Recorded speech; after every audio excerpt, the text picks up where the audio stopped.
is SportsCenter.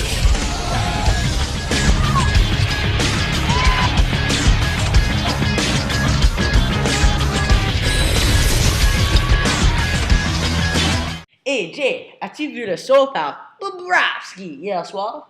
Montre-le-moi. Oh non, on filme. Oh oui, bonjour et bienvenue à TSN. Je suis Jehan, right? Et je suis Dan O'Toole. À cause des incidents hier soir sur les territoires énergétiques, On va vous montrer les top 5 moments des territoires énergétiques cette année.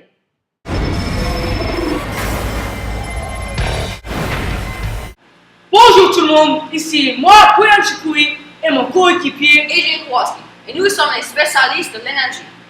L'énergie est très essentielle dans notre vie.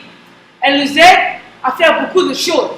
Elle est très importante pour la transportation et aussi les usines. L'énergie peut faire fonctionner les usines, les véhicules et surtout pendant l'hiver pour réchauffer. Tout cela est fait des matières fossiles qui sont des matériaux combustibles.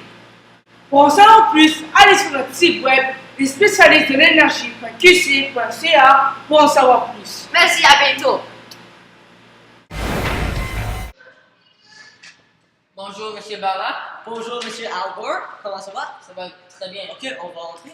Ok, vous en prenez? Non, j'insiste. Juste, non, allez. Ok. Commençons. Pas très bien, de Dieu. Car je ne suis pas trop content. Mais pourquoi? Vous êtes presque victorieux de Nobel Prize. Le problème est que si on regarde le monde ici, c'est votre continent et l'Europe qui causent des problèmes. Mais sauf le fait que l'Olympus vient de tomber, je pense que tout va très bien dans le pays. Mais le problème est l'effet de serre dans votre continent. Toutes les matières fossiles que vous êtes en train d'utiliser, comme le combustible, causent un gros changement du climat de l'environnement. Je pense que vous parlez du CO2 qu'on utilise comme combustible. C'est vrai, je pense que peut-être c'est ce gaz qui est capté par le soleil et qui cause une grosse augmentation de le climat à cause que c'est capté par le soleil. Oui, il y a de nombreux effets sur l'environnement. Je pense qu'on va essayer à changer, M. Gore. C'est ce que vous dites ici. C'est ici où l'effet de serre se passe et aussi. Oui, ok, parfait. Bonjour. Dans les pays du Golfe, le besoin énergétique est très faible, mais leurs ressources pétrolières sont pourtant très importantes. Le Golfe Persique produit le pétrole et il le vend aux autres pays. Il y a eu un choc pétrolier en 1973 à cause d'une organisation. Les transports sont souvent faits en bateau au Golfe Persique. Le pétrole est très important, c'est considéré comme un arme. Dans la région du Golfe, il y a 7 pays. Ces pays sont l'Arabie Saoudite, le Bahreïn, les Émirats Arabes Unis, l'Irak, le Koweït, le Qatar et aussi l'Iran. Ces pays n'avaient rien avant, mais maintenant ils ont découvert le pétrole. Alors, tout a changé. Les pays du Golfe avaient 27% de la production mondiale.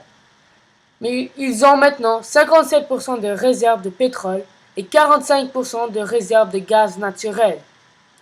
Grâce à eux, aujourd'hui, nous avons avancé dans la vie à cause qu'ils nous donnent de l'énergie. Même avec tout l'argent qu'ils reçoivent, il y a encore des pauvres. Ça, c'est la dernière fois que je vais utiliser une ressource pétrolière. Mais pourquoi? Il n'y a pas beaucoup qui restent. Est-ce que c'est ce que tu dis? Oui, je travaillais dans ce domaine il y a 10 ans et je me suis dit qu'aujourd'hui, on n'aura pas beaucoup de ressources pétrolières. Et j'avais raison. Alors, est-ce que tu dis que si on a retourné il y a 10 ans, on devrait être plus prudent avec nos ressources? Oui, exactement. Mais qu'est-ce qui va arriver? Toute l'économie va descendre. Oui, exactement. Mais on n'a pas développé l'énergie nucléaire et aussi notre région est très sèche. Alors on n'a pas de l'eau. Qu'est-ce qui va arriver? Oh mon Dieu! SportsCenter. Nous sommes de retour au SportsCenter Newsroom. Je suis Dan O'Toole. Je suis Jehan. Nous espérons que vous avez aimé ces top 5 sur les territoires énergétiques.